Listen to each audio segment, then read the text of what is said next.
Sejam bem-vindos ao canal Reflexões de um Livro. Hoje vamos falar sobre o livro O Segredo de Rhonda Byrne. Já curte aqui se você acha esse livro interessante e se inscreva no canal para receber mais resumos de livros com uma pitada de reflexão sobre a vida. E hoje vamos para o capítulo O Segredo para a Saúde. Saúde é um tema muito importante, né, para a gente conseguir aí ter uma vida com qualidade. É o primeiro ponto sempre, nossa saúde.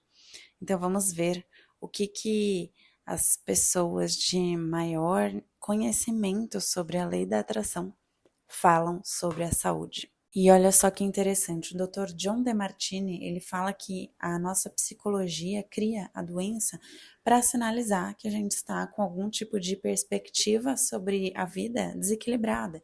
Então, talvez não estejamos sendo tão gratos ou então amorosos mesmo. E ele diz que assim os sinais e os sintomas do corpo não são algo terrível. Então, a gente consegue compreender que modificando talvez a maneira de pensar, a maneira de agir, reagir sobre as coisas, né? A gente consegue mudar a nossa saúde. A Lisa Nichols, ela diz que o universo ele é uma obra-prima de abundância. Então, quando a gente se abre para sentir essa abundância, para experimentar coisas boas, de contentamento, prazer, enfim, o universo ele traz para gente, né, saúde, prosperidade, harmonia. Mas quando a gente se fecha com pensamentos ruins, a gente acaba sentindo desconforto, dores, sente sofrimento, como realmente uma vida dolorosa.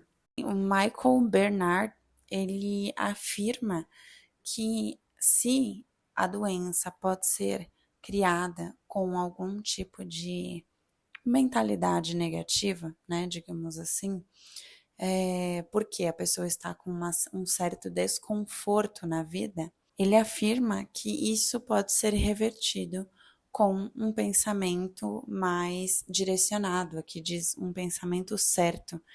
Então, é mudar o pensamento mesmo. É mencionado, inclusive, aqui a história de Norman. Diz que ele recebeu o diagnóstico de uma doença incurável. E aí os médicos disseram que ele teria poucos meses de vida. Então, Norman decidiu se curar e durante 3 meses, tudo que ele fez foi ficar assistindo a comédias e a rir sem parar. A doença foi deixando o corpo dele nesses 3 meses. E os médicos simplesmente falaram que a recuperação dele foi um milagre. Então ele eliminou toda a negatividade, tudo que adoecia o corpo dele. É interessante a gente refletir sobre isso e até para entender como que está a nossa mentalidade hoje, né? O que a gente está atraindo. Realmente, quando a gente começa a ficar numa sintonia mais baixa, a gente acaba enfraquecendo o nosso corpo, né? A imunidade, ela começa a cair. É algo, de certa forma, perceptível. Mas para ser perceptível, também é preciso que você seja uma pessoa presente, né? Que medite. Então, é algo que acaba fazendo aí parte da nossa vida. O Bob Proctor, ele afirma que a doença não sobrevive num corpo que está em um estado emocional saudável. Ele fala, inclusive, que o corpo elimina milhões de células por segundo e também cria milhões de novas células ao mesmo tempo. E a Rhonda sugere sempre que a gente pense de uma maneira mais positiva, que a gente tenha pensamentos harmoniosos. E ela diz aqui uma frase para você declarar: eu tenho pensamentos perfeitos, eu só vejo a perfeição, eu sou a perfeição. E ela aponta também que ela se concentrou em ver o seu corpo como sendo tão flexível e perfeito quanto o de uma criança, e toda a rigidez e dores nas juntas desapareceram. Olha só que é incrível, não tem outra palavra para descrever isso. É muito para nós, acredito que, pelo menos para mim, né, pelo meu pensamento, eu vejo isso como algo muito mágico mesmo. E ela falou que ela fez isso literalmente da noite pro dia. E que a gente tem muitas crenças sobre envelhecimento, muitas crenças sobre não estar com o corpo saudável, né? E aí ela sugere para que no nosso próximo aniversário, não importa aí quantos anos você vai fazer, para você festejar como se fosse o primeiro. E o Dr. John, ele diz: pensamentos felizes levam fundamentalmente a uma bioquímica feliz, um corpo mais feliz, mais saudável.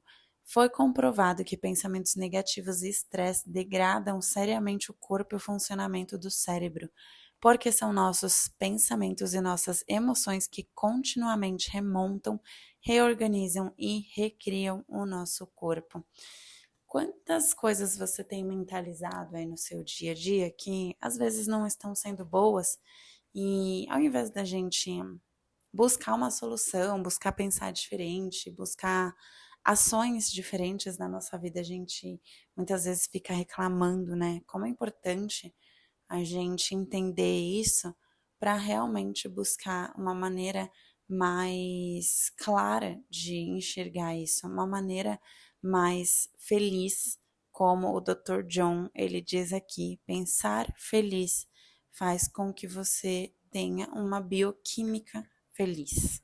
E esse capítulo é finalizado com algumas palavras esclarecedoras do Dr. Ben Johnson. Ele diz sobre a era da medicina energética e diz que no universo tudo tem uma frequência e você só precisa mudar a sua frequência, criar uma frequência talvez oposta à que você tem criado e para realmente começar a tratar essas questões como a doença, por exemplo, ou até mesmo questões emocionais ou qualquer outra. Ele diz que isso é sensacional e é a coisa mais importante que já nos aconteceu, que já aconteceu aqui, né? No universo que a gente consegue aí ter esse conhecimento hoje. Então, vamos buscar compreender esse lado. E eu quero saber, quero muito saber o que vocês acham sobre esse capítulo. O que vocês acham quando a gente fala sobre positividade, né, negatividade e as doenças do corpo, como o universo, as frequências aí reagem. É um assunto bem interessante, bem curioso, mas de tudo que eu tenho estudado, realmente muita coisa começa num estresse, num, em diversos pensamentos aí negativos sobre a nossa vida, porque quando a gente pensa negativo, a gente acaba agindo de maneira negativa, né? Então, se você não acredita, por exemplo, que você pode ter um corpo mais saudável, se alimentar mais saudável, você diz que para você é difícil, que você não gosta, naturalmente você não terá ações para que isso aconteça. Geralmente a gente tem ações para que aconteça aquilo que a nossa mente acredita. Então, é sempre importante a gente trabalhar a nossa mente, como que a nossa mente está pensando hoje. Fica aí a reflexão e até o próximo Reflexões de um Livro. Vamos falar aqui os segredos para o mundo. Bem curioso, não? Te vejo no próximo vídeo. E não esqueçam de se inscrever aqui no canal Reflexões de um Livro.